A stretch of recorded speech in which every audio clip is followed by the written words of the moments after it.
Immigrants are, again, just not only growing the economy overall here, but a huge net fiscal benefit to our country.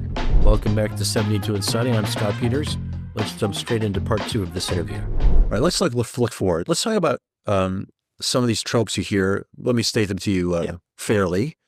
Is there's a concern that we need to cut back on immigration because these people are taking our jobs and they're costing us money. Yep.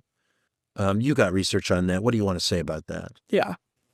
So I think that the first is that immigrants and immigration are both a kind of net fiscal, they grow the economy overall, but they also make everyone's piece of the pie, in some ways little, in some ways bigger. A good immigration system bigger for everybody here. So here are what the facts are. Immigrants and immigration drive economic growth, number one. Two, immigrants and immigration create jobs on the net for native-born Americans.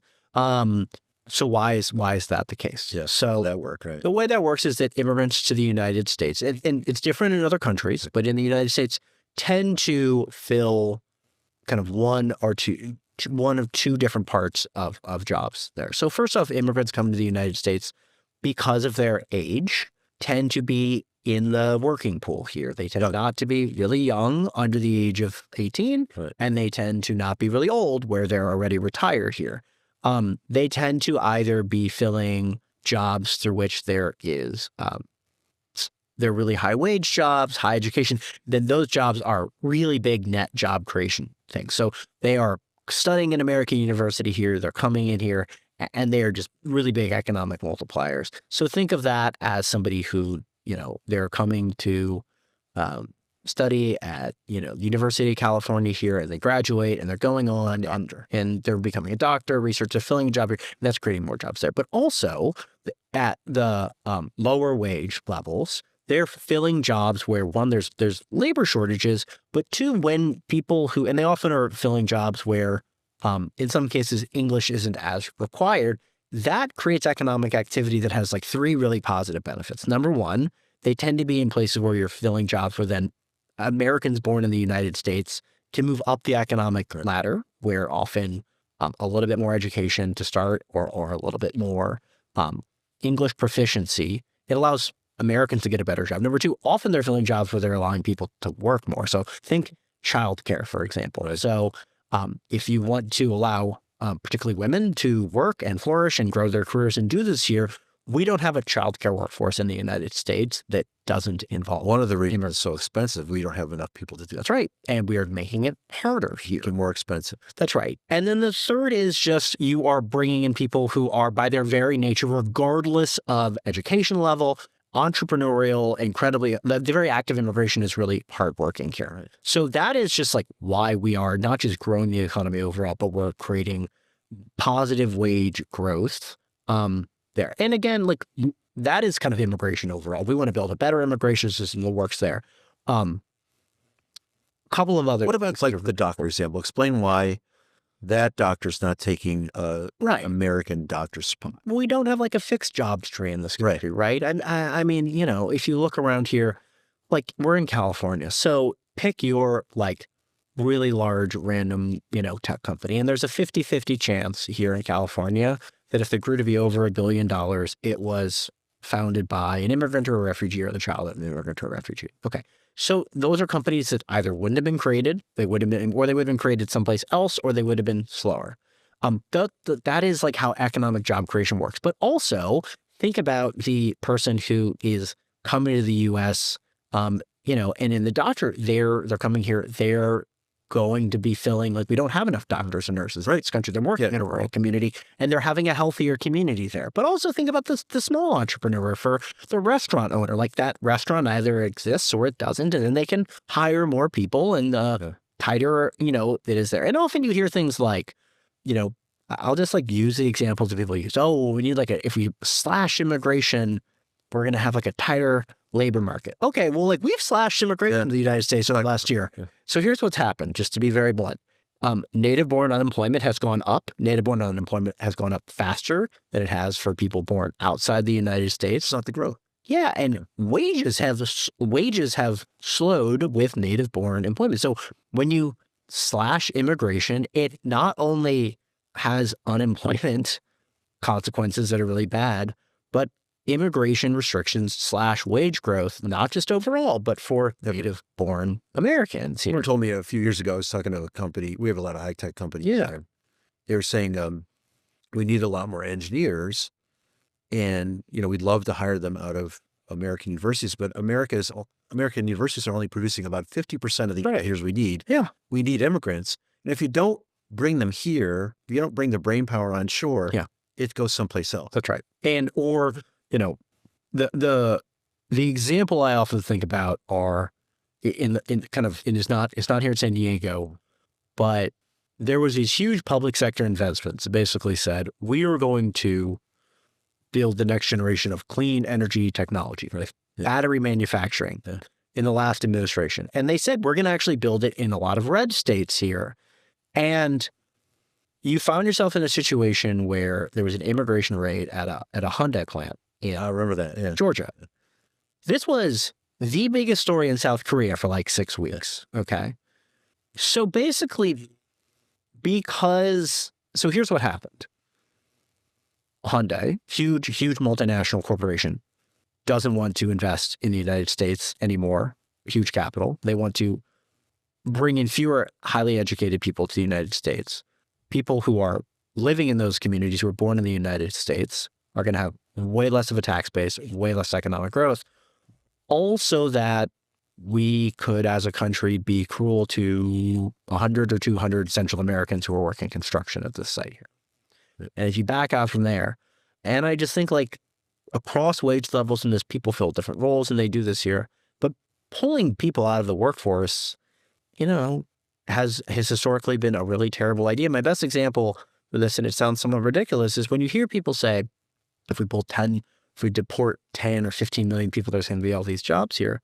Why is that inherently different than somehow saying, would it be better for men if women were pushed out of the workforce again at scale? Like, this isn't how it works here. No. Yeah. Let's just talk about numbers then a little bit. This is what I got from you. The personal cost of this immigration, their policy. The immigration policy laws is $2,150 a year. Yep. $30 per week in groceries, $48,000 on the price of a home. Yep. Give me some of what's behind that. Yeah. So in addition to the couple $100 billion that they are trying to spend on kind of direct government spending on immigration enforcement, which is paid for by cuts to healthcare primarily. And borrowing. Really bad, really bad. Their immigration actions, kind of the three central pillars, more deportations, taking away work authorization, and cuts to future immigration, are going to have costs go up for the average American family by about $2,150 a year. So that's labor market disruptions. It's going to show up particularly acutely in certain industries that have more immigrants than others, agriculture for food prices, but also the service sector. We have housing crisis after housing crisis in this country here. Right. You often hear from this administration, well, if we like somehow millions of people that will free up housing, that gets into really dangerous places that I won't have to go into here, and it's economically really bad. Right. Immigrants are absolutely critical to getting out of our housing crisis in this country here, and it's just going to push prices up for people at a time when that is both top of mind for people politically, and just people are tired of paying more for things here. So we think it's really important that people understand they're hearing a lot about the costs from tariffs, and that's totally true. They are going to see now a lot more pain at the pump, it would seem here. But it's not just the government is going to spend a lot more money on immigration enforcement. You're going to be paying indirectly at higher costs every time you go out of your house. It's pretty obvious here too. Like I think the biggest challenge for San Diego, probably for California, is the cost of housing. Mm-hmm. The way to deal with cost of housing is to build more of it. Yep. And a huge part of that workforce is immigrant labor. Yeah.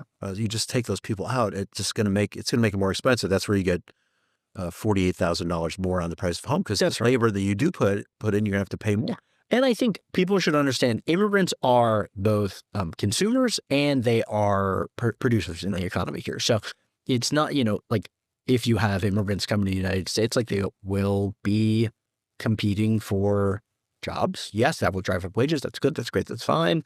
Like people will drive on roads here, but they're buying things and they're driving up the economy overall here. I think often like housing is a great example. there's a lot of problems with our healthcare system, with our housing system here.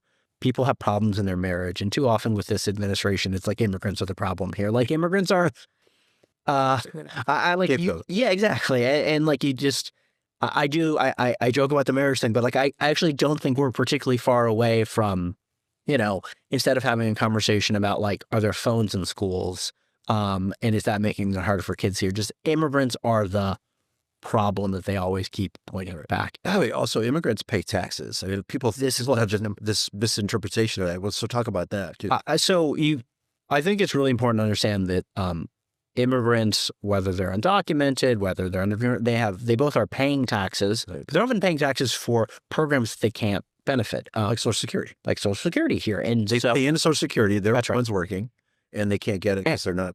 And you were both constantly hearing, this is like a big contradiction as well. You hear from people, the immigrant as the lazy immigrant stealing a job from someone. And it's like, well, hold on a second. Yeah. Are they lazy? Are they working? And they taking this? Or are they taking, it's like Heisenberg's immigrant here, right? Like it's Schrodinger's immigrant. Sorry, I messed that one up. Heisenberg, totally different. Yeah. Yeah, no, Schrodinger's immigrants, where they are both like constantly taking the job from the American and also taking the welfare. But in fact, neither of those are true. Right. Here. And so, immigrants pay more in, look, there are obviously going to be parts of, there's municipal taxes, there's state, there's federal, there's complexities there, and there's things we can work through. But immigrants are, again, just not only growing the economy overall here, but a huge net fiscal benefit to our country. Something like a fiscal surplus of $14.5 billion, something like that. So yeah, the Cato Institute just basically came out with a study, and there's always this. Cato Institute, by the way, is a libertarian, it's not conservative, not liberal. It's libertarian. Often when we're talking about the economics of immigration, and it's a really important argument here. Sometimes that is coded for other things here, but I think again the big thing we think is really important is billions and trillions, and these can be somewhat abstract here, but I would say three things. Number one, the costs that you are seeing going up for you are in part the result of these immigration policies. Two, your cuts to government services at a federal level are directly financing what you saw in Minneapolis and in Washington, D.C., and you will continue to see in various places here. And that the warehouse jail that the people of Salt Lake City or in Mississippi, conservative areas, are fighting is paid for by your Medicaid or your healthcare dollars. And then the third thing is, well, that is before these numbers that we put out here, the $2,150 a year, those are not the most extreme projections of what we're talking about here. I mean, ultimately, the sorts of things that they are talking about, that they sometimes say aloud, they sometimes don't. Things that when the administration talks about deporting millions of people a year, then they put out a thing talking about deporting 100 million people a year that's kind of designed to provoke the lives. You get into places that are really, really dark from obviously a moral perspective, a human perspective here. But they just fundamentally change the trajectory of who we are as a country and the trajectory of who we would be as an economy. Like we will simply not lead the global economy in any meaningful way in the decades to come if we continue to take a long-tailed immigration system and weaponize it against ourselves. Yeah. So a better system. Let's talk a little about what that might look like. My first year in Congress was 2013. Yep. And that year, Barack Obama had proposed a comprehensive immigration reform. I remember it got, the basic premise was that we should have an immigration law that's functioning and we should enforce it. Yep. That's something we all agree with.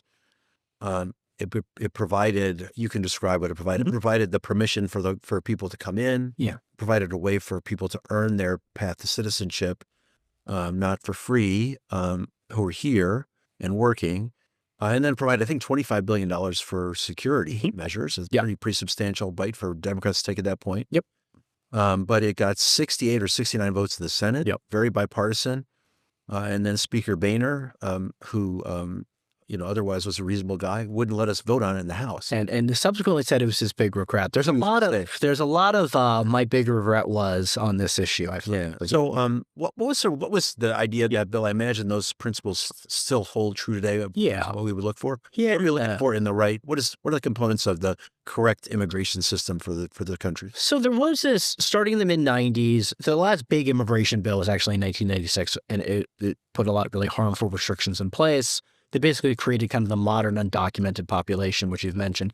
What that means is, if people heard that, basically the big thing in law is what's called the 3 and 10-year bars, to be technical for a second. It basically means if you've been in this country, you don't have legal status for more than a year, you are barred from you have to leave the country for a decade before you can try to come back. This is kind of the defining characteristic of what it means to be undocumented.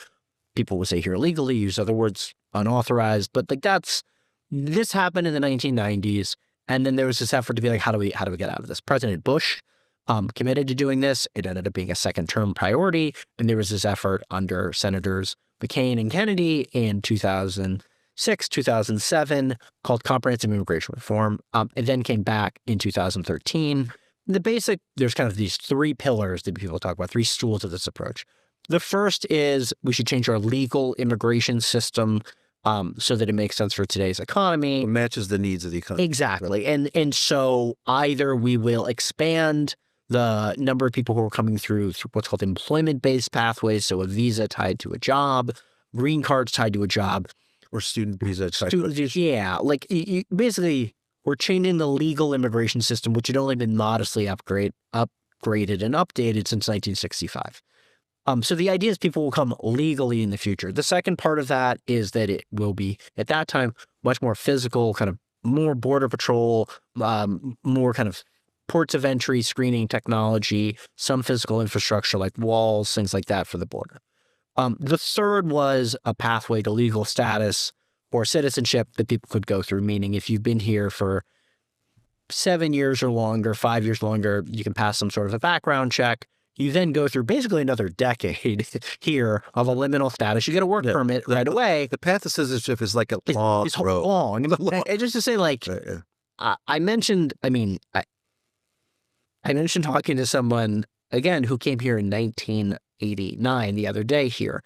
So that person is, we're talking about people who've been here 25, 30, 35 years. Working hard, paying taxes. And then they're told they need amnesty. They will have to pay back taxes and fines if they have them, learn English, pass the test, and then stay on a pretty good path for another 10 years to get a green card, to then have another 5 years to become a citizen. I mean, you're talking about a process, and it's helpful to explain what that process is, because often it's like, oh, it's automatic citizenship, voting right away. That is nonsense.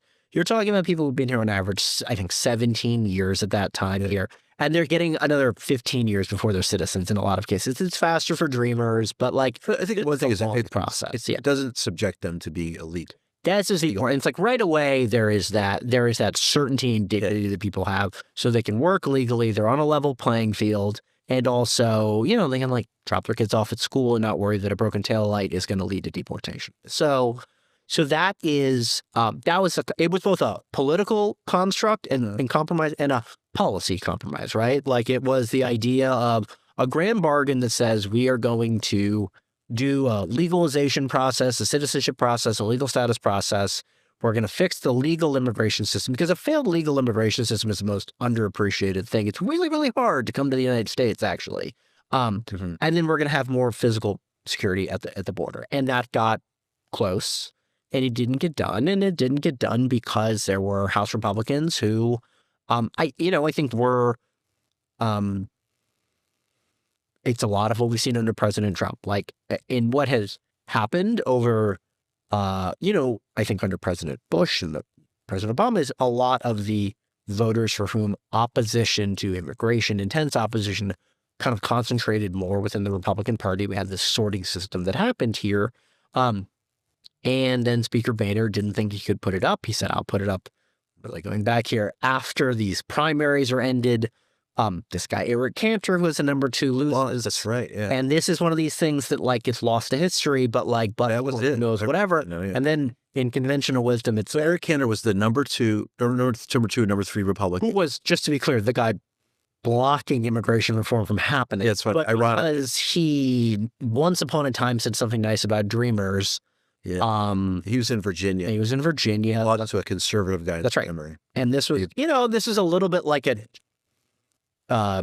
canary in the coal mine moment for Trumpism, or a John the Baptist moment, if you want to push it in that direction of like I don't know, like Good Friday, but like somebody who was ahead of the curve in the way that like a Carl Palladino in New York City tapped into some of this stuff here.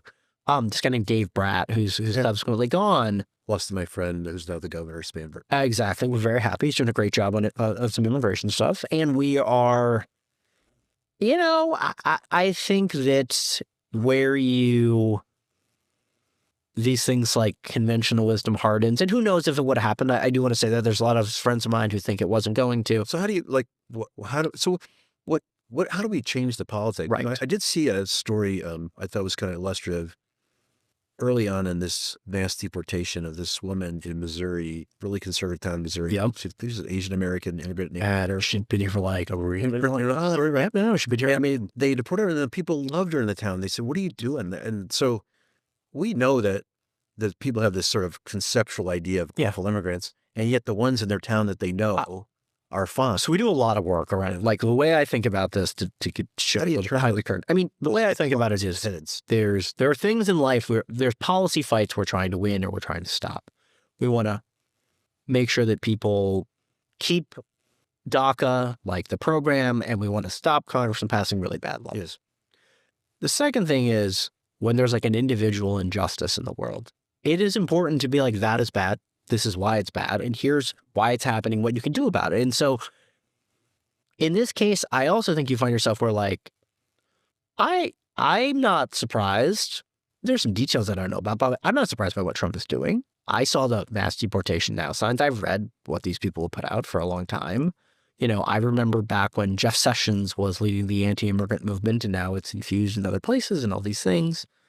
But those people in Missouri, are you going to finger wag at them and be like, you believe some of the other rhetoric? Because I do think President Trump simultaneously told people like mass deportations now, and then some people said, oh, well, we're just going to go after da-da-da-da-da-da. I think we talked about that. I think that betrays the lie. But like, what am I, we're going to like tut people where they're fighting for their neighbor, or you bring them in. Yeah, and you're like, hey, this is actually what we're trying to do. And the answer shouldn't just be ice out. It shouldn't just be, who and how gets deported through what thing there. I think what you want to do there is say, that woman should never be in a situation. She would have been able to, we should have an immigration system that's flexible, that works, so she could adjust status and never be here there. And so you got to like bring people into that work. And, I think in the 10 years since that comprehensive immigration reform, we've seen some things change, which I can talk about, but also the basic sense of how do you get people to understand this is just about giving a little bit more fairness and flexibility and dignity to the people who they think of in their communities, and less this like fear-mongering about civilizational threats and all this nonsense. It's hard for me to also understand too, because the logic of it is so strong. And, the Chamber of Commerce, by the way, was the biggest proponent of this. Yeah. The business community thought this immigration reform was really important. But there's so much fear. And I guess I guess not everyone's a racist, but racism lives in that world. Yeah, no, the way I think about it is if we can, again, not to like sound like a horrible, crass political operative here for a second. That's why I brought you from DC. Exactly. But if you can like define what you're actually talking about and the stakes and where things are, if you're having a conversation that is about on the way that President Trump might want to have here, look at this one person that did this, or you should all be fearful. Or you can define it on, hey, think about the person in your community, and like, should I don't know the people in the back who were helping, make sure that people here could have a pizza. But here's the thing. Like, they came to this country. Maybe they crossed the border. Maybe they came on a visa. Maybe they have a temporary status. I don't know. Maybe they knew. Maybe they didn't know. You find that a lot. So they've been here for, let's say they've been here for 19 years. Okay. How do you feel about a process by which if they come forth and they pass some sort of a background check, they make sure that they're, they write with the law, generally speaking, and they're, they get on they've been here for 19 years. They're going to go through a 1-year process by which at the end of that, they're going to get a work permit and some deportation protection. And then they're going to get on, just to be clear, another 10-year process. Is 30 years enough for somebody who came with their parents when they, to do what? To work really hard in the United States, who maybe made the mistake of believing all the things that we told about ourselves about being a beacon of hope? I think when you break it down like that, then you're having a conversation where it feels more like a 75-25 issue. The problem is, just to say, that there are some people who don't believe that, and those people tend to have some pretty powerful positions in politics right now. Even in Springfield, I think the community is divided. Yeah. Whether it's good or bad. But I wonder if this is like a opportunity from crisis moment. Now, you've seen what's happened to the opinion of Trump's immigration. So everyone now, this is true in the Latino community where he got a lot of support. I think people were surprised about. Is it? They'll say, yeah, we agree. We do agree. We should enforce the law. People should follow the law. We should enforce the law. And we should get rid of the violent criminals. But he's gone way past that. And you see that the popularity his approval rating on immigration, although it's still the strongest issue, I understand, is now underwater. And is this an opportunity to say, look, this is what we meant when we talked about fixing this problem? I think to work backwards on a couple of things. I think one, we should acknowledge we're like living still in the world of a political hangover from the last administration. Not that I think people looked at President Biden, and I think there were 3 things they didn't like about his immigration policies. One, I think they did not like what was happening between ports of entry in particular. Yeah. 2, they didn't like what they were saying in a handful of cities. Yeah. We're in San Diego. A lot of people crossed there, and then they ended up in some cities there. And unlike in the 80s or the 90s or the 2000s, where you had a lot of people coming and crossing the border who were trying to avoid being in contact with the government, you had this weird thing where, because we didn't have other legal immigration pathways, everybody was like, oh, there's this one that we can use, and it ended up being asylum. And that's a whole. So you come across and you turn yourself in, and then you heard, oh, Greg Abbott, who's the governor of Texas, was doing these bad buses. Well, also, so were all the cities busing people there, and it's a complicated topic. But the third thing was, there were a lot of people there who, a lot of Mexican American families in California and Texas and New Jersey who were like, my family has been locked out of getting status for a long time here, and recent arrivals seemed there was there was no plan to help people who, I just say, I don't think we really saw from this administration until the very end an affirmative plan to tackle all the parts of immigration, and people didn't like that. I think the Biden administration was slow on this and wrong. Yeah. That they didn't recognize how upset people were by what they perceived as chaos at the border. Now, I will say, in San Diego, we're used to the border. We love the border. We're partners with Mexico. Yep. I always thought it was weird that the real anger was coming out of polling in Pennsylvania and Michigan. Or the outer boroughs of New York City and places. Yeah, no, I totally agree. And so, I mean, that's sort of what.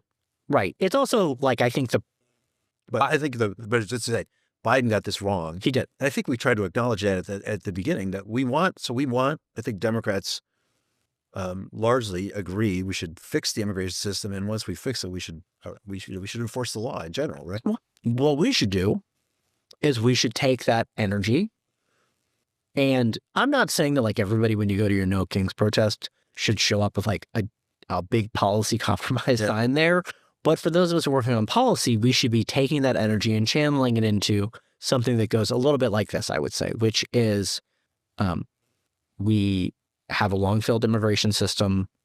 It's something where there's, 12 million people here today who we can give a little bit more dignity and fairness and status to.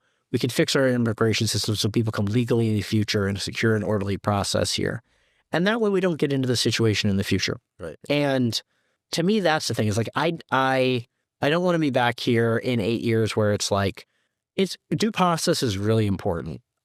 A lot of these are important, but there is no good. You mentioned enforcing the law. There's no good way to enforce a law when there's 12 or 14 million people who are undocumented. That we've got to do this fundamental overhaul, and that's really hard. And that's not the job of. I took my kids to the No Kings protest. It's not the job of my 7-year-old to understand on her sign what's there. But it is, I think, so important. What are signs say? Ray good, Trump bad, something like that? We had families spawn together. Oh, that's good. Yeah. Let's see, we had families spawn together. We had an ice out sign, and then this was actually pretty insider for a sign. We had,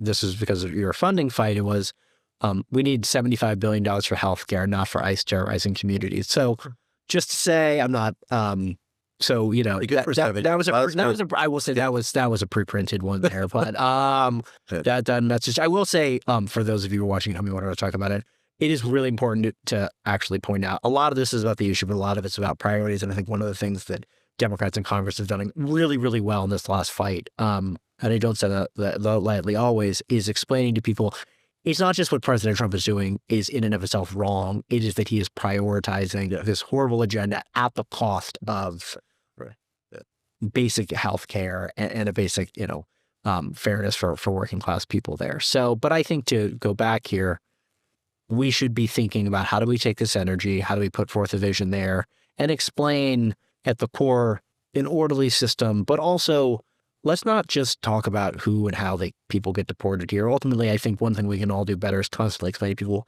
we need to have a process where people can get right with the law and not be subjected to immigration enforcement. Yeah, Trump is showing us in a lot of ways how what we had was better than what he's giving us. Yeah. And so if you look at we all argued about the Trans-Pacific Partnership and free trade, and it looks a little bit better compared to what we got right now. Yeah. We all wanted better. So the country said that they wanted better enforcement of the immigration laws. They probably don't want this. And no. I think that's what I sort of say by opportunity. Yeah. Out of crisis is we should take this moment, and now we should really. And when you talk about what people should do, let's think about what we want. Right. We should both pull back, and we're going to have to answer some questions. Like they are going to be able to build some of these warehouse jails. Like there's going to be leftover money, and people voted to do that. There's both this pullback, but then there is what is the alternative vision too? And what would you say to people? Like, what can we do as people to influence this? Well, one, you should pressure people. I'm going to look into the camera. You should pressure people like the Congressman here. No, you should explain to people what's important, what you expect, and that's good there. Two, and not to plug our website, but if you check us out at forward.us, what you can see is, if you work at really any place, there's things you can do as an employer. Know your rights training. You can put up like that, what people can expect in the workplace, like, if immigration enforcement shows up, they need to sign judicial warrant, things there. We can all be better employers, but also you can be like, what am I asking my HR people that we're doing if people get arrested and detained by the immigration enforcement? Are we doing good practices to do legal screenings for people there?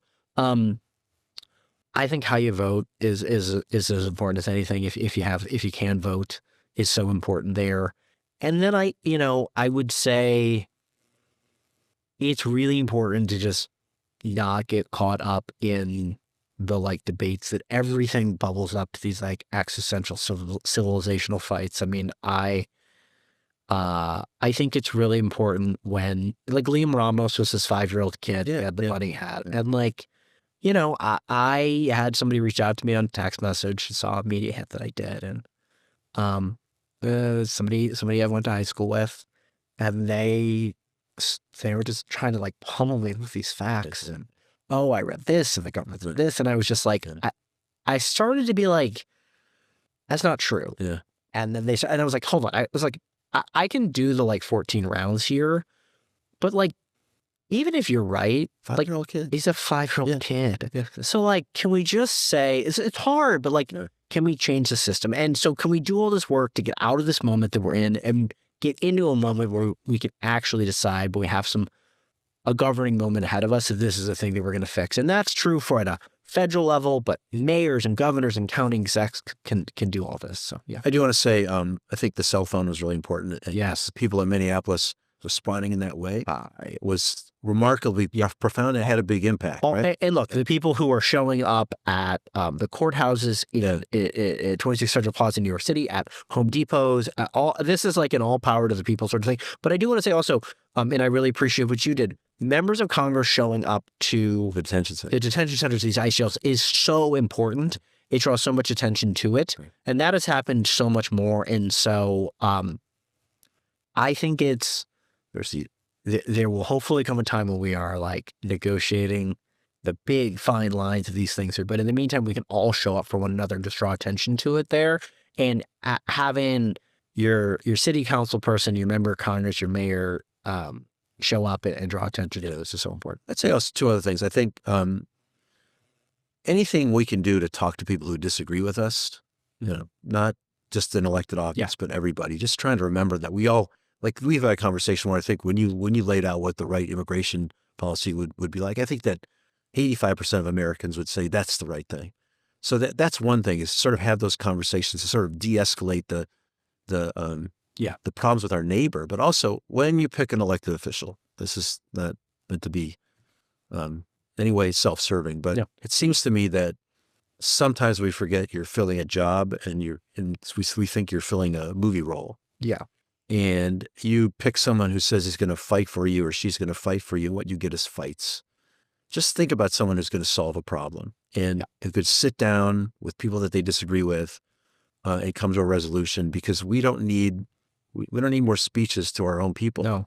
We really need to figure out how to sit down. I need to figure out how to get Republicans in this tent. Well, and ultimately, do that by speaking with Republicans and trying to really work the problem. And I think as people think about who you're going to vote for, if you wouldn't hire this person to work for you to solve a problem, don't send them to me. Yeah. I totally agree. I mean, to me, that kind of mirrors with a point that it sounds boring, but I will say we should seek to build an immigration system where we are able to welcome people who want to go on this amazing journey, but not have to go on such a dangerous and heroic journey. I mean, I was here about two years ago, actually, 2024, and I was down about an hour from here. It was where the wall, one of the sections of wall ends, and ran into some people who were had just recently crossed the border and were coming here to try to seek asylum. And this woman told me about this absolutely horrific journey she had been on, where she had paid. So there's no family-based immigration system. There's no Western Hemisphere refugee program. There's no work permits. But she was from Ecuador, and she was like, we were just starving to death. And this was the only option available. She took this very rational journey. It was very dangerous. To pay the coyotes, there were women they were with who did not make it, is what I will say, on the journey. And we should build an immigration system that's about solving those problems so that there's an airplane that people can get on. Yeah. We should build an immigration system where, like, we want to welcome people, and through processes that actually work here. Or meet the test, right? Yeah. But, like, it can also be one where, whatever stories, some people tell us of how their family came here, whatever it is, we should also have one where, like, we are welcoming people, but we're not having an immigration system that requires people to endanger themselves so much through this heroic journey. We can just welcome them as the heroes we want them to be in this country ultimately. And that's about solving problems and not just telling big stories. So, yeah. I agree. And let's keep this a country people continue to want to come. Exactly. Yeah.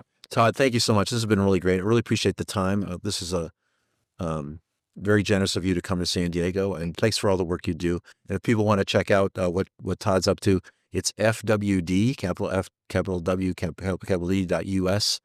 It's the best place for information on what's going on and what to do next. Here's what I hope you're taking away from this conversation. First, the current approach to immigration enforcement is totally broken. Federal agents are raiding neighborhood restaurants with flashbang grenades. American citizens have been killed. A DHS secretary was fired. And the department has recently been shut down for weeks and weeks because Congress cannot agree on basic accountability measures. That's not enforcement, that's chaos. Second, this is costing us all a lot of money. Mass deportation will raise our grocery bills, raise the price of a new home, and drive up inflation across the board. Food prices could jump 14.5%. Construction costs could climb over 6%. Immigrations are not draining our economy. A Cato Institute study found that they generated $14.5 trillion more in taxes than they received in benefits over the last 30 years. Removing them does not save money. It costs money from our wallets. Third, there's a better way. We can have enforcement that focuses on genuine public safety threats, not dishwashers at a pizzeria. We can have a legal immigration system that meets our economic needs. We can protect dreamers, secure the border with technology and personnel instead of theatrics, and we can build on what San Diego already proves every day. The border is an opportunity, not a threat. All right, before we let Todd go and before we all go, I want to take a few minutes to answer some of the questions that came in from listeners and constituents across San Diego and beyond. And Todd, this one's for you. We didn't address this, but can DHS legally deport people to countries from which they did not come? How? That seems like kidnapping to me. What's the defense of that? Yeah. So it's a really important, great question. The answer is they can if they can go through certain processes. Now, I will leave the should this happen to the end. But if they go through a process by which they said they've first kind of attempted to return them there and they followed certain protocols, they do have the ability to do that. They have to be accepted by those other countries. I think there's two categories of this. One is we have done this at a pretty high frequency to Mexico for people across the southwest border there. Separate from that are other what's called third country deportations, in which we've really, under the Trump administration, seen an effort to ramp this up, often unlawfully, I will say, and there's a lot of lawsuits to try to stop this. Good. Okay, a constituent in San Diego shared, according to the CBO, the Congressional Budget Office, the federal debt is approaching $39 trillion. I'm alarmed that balancing our budget is not top of mind and high priority. Congress must be responsible and pass the balanced budget for our citizens. Can you comment on progress on this topic? Yes, I can. Actually, this is one of the main issues that I'm working on in Congress. I'm co-chair of the Bipartisan Fiscal Forum, which is Republicans and Democrats who really trying to raise the salience and the importance of the issue in Congress. What's happened is we've reached a point where debt has become as large as the economy, the amount of debt we have. That's the situation that's only existed after World War II. And we've had a really healthy economy for a while, and you should be recharging your revenues, but that's just not happening. And every year we're borrowing $2 trillion just to pay our expenses. So we're not even covering our expenses year to year. So what that means is the debt goes from 32 to 30 to 34 to 36. Every year the debt's going up by $2 trillion. We've just lost our way in terms of fiscal responsibility. The effect of that for us now is that interest costs on the federal debt, the amount we have to pay in interest on that borrowing, now is a bigger part of the federal budget than defense. I mean, we're paying $1 trillion in interest costs, and this is generational theft, because what we're doing is boomers like me have been borrowing money to do the stuff we're doing today, and we've been giving the bill to you through interest in future years. And that's really not fair for young people who are already stressed trying to pay off their education or start a family or get a home. So what we're doing is we're setting a target of 3%. It's a 3% resolution. The idea is that our debt should never be more than 3% of the economy. Right now, it's 6% of the economy. If we could do that, it would get us on a sustainable fiscal track. But that also means we're going to have to make some hard choices about cuts, although Doge made a ton of cuts and the Big Beautiful Bill made a ton of cuts. I'm not sure how much there is left on that side, but we're really going to have to have a tax system that asks the wealthy to pay our bills. James from Point Loma said, I am concerned about the tendency to waive or minimize environmental review for projects. Reviews and transparency are very important to protect our health, environment, economy, and future. And I agree with that. I think one of the issues is that a lot of the environmental laws have been hijacked by bad actors who are using them for competition. And what I'm trying to do in Congress is see if we can't achieve really high environmental standards with less drag on the process. Right now, and I'm working on getting permitting for clean energy to be a lot faster. And we know we're run by a lot of fossil fuels, a lot of things that tend to be dirtier than what would come to replace them. Last year, what was built was 90% renewable in our country, 92% if you include rooftop solar. But it takes 10 years to get a transmission line permitted. 7 years of that is process. It's taking forever to get solar and wind projects permitted.